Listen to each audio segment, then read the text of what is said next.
coronavirus as a model of a...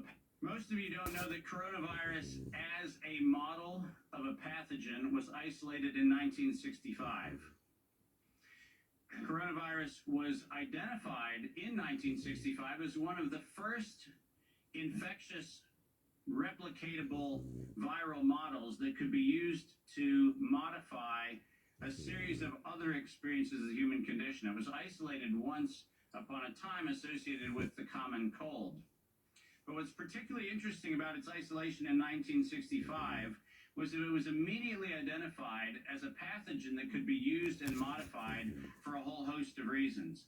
And you heard me correctly, that was 1965. And by the way, these slides are public domain. You're welcome to look at every single climate control reference. Every comment that I made is based on published material, so do make sure that you look at those references. and population But in control. 1966, the very first COVID coronavirus model was used as a transatlantic biological experiment in human manipulation. And you heard the date, 1966. Wow. I hope you're getting the point of what I'm 60 saying. years ago. This is not an overnight thing. This is actually something that's been long in the making. He didn't fucking believe me. A year before I was born, we had the first Dad. transatlantic coronavirus data sharing experiment between the United States and the United Kingdom. Gets better. And in 1967, the year I was born, we did the first human trials on inoculating people with modified coronavirus.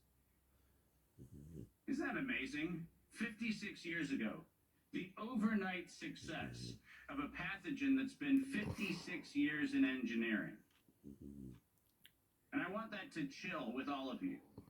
Where were we when we actually allowed, in violation of biological and chemical weapons treaties, where were we as a human civilization when we thought it was an acceptable thing to do to take a pathogen for the United States and infect the world with it?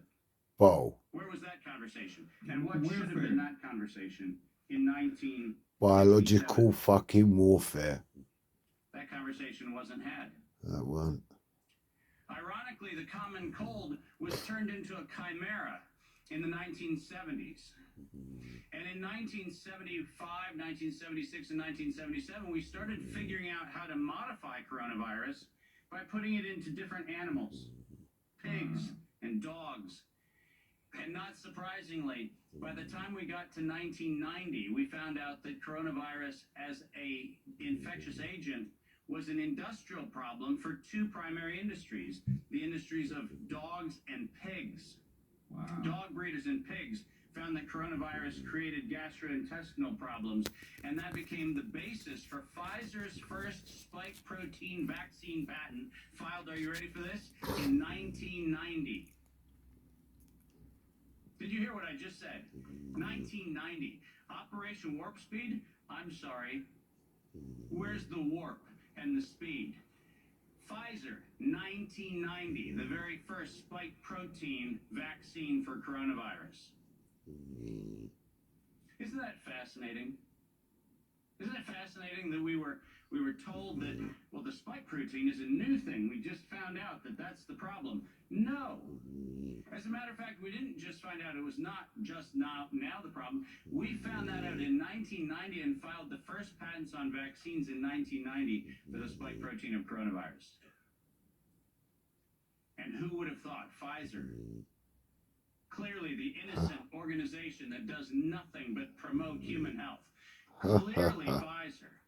The organization that has not bought the votes in this chamber and at every chamber of every government around the world. Whoa. Not that Pfizer. Yes. Certainly they wouldn't have had anything to do They with fucking would. this. But oh yes, they did. Oh, yes, they did. And in 1990, they found out that there was a problem with vaccines. They didn't work. I'm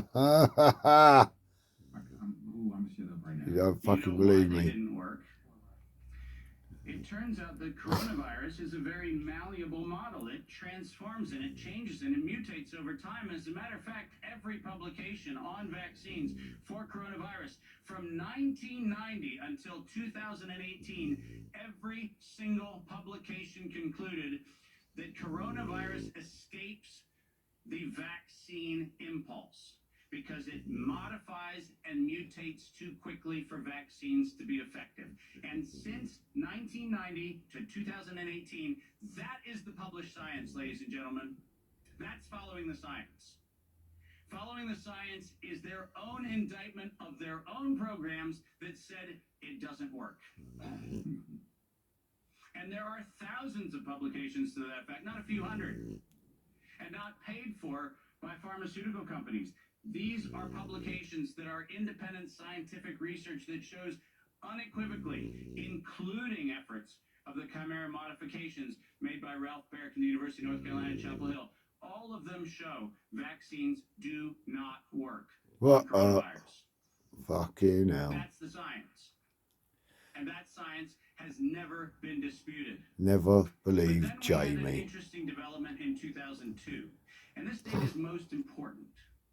Because in 2002, the University of North Carolina, Chapel Hill patented, and I quote, an infectious replication defective clone of coronavirus. Listen to those words. Infectious replication defective. What does that phrase actually mean? For Fucking those hell. of you not familiar with language, let me unpack it for you. Infectious replication defective means a weapon. A weapon. Mm. Biological. It means something meant to target an individual, Yep. but not have collateral damage to other individuals. That's what infectious replication defective means. And that patent was filed in 2002 on work funded by NIAID's Anthony Fauci from 1999 to 2002. That And scumbag. that work, patented at the University of North Carolina, Chapel Hill, mysteriously preceded SARS 1.0 by a year. Dave, are you suggesting that SARS 1.0 wasn't from a wet market in Wuhan? Are you suggesting it might have come from a laboratory in the University of North Carolina, Chapel Hill? No, I'm not suggesting it. I'm telling you that's the facts. That's the fucking facts. We engineered SARS. Ha! SARS is not a naturally occurring phenomenon. Ah. The naturally occurring phenomenon is called the common cold. It's called influenza-like illness. It's called gastroenteritis. That's the naturally occurring coronavirus. SARS is the research developed by humans weaponizing a life system model to actually attack human beings. And they patented it in 2002. Ha. Wow. Wow.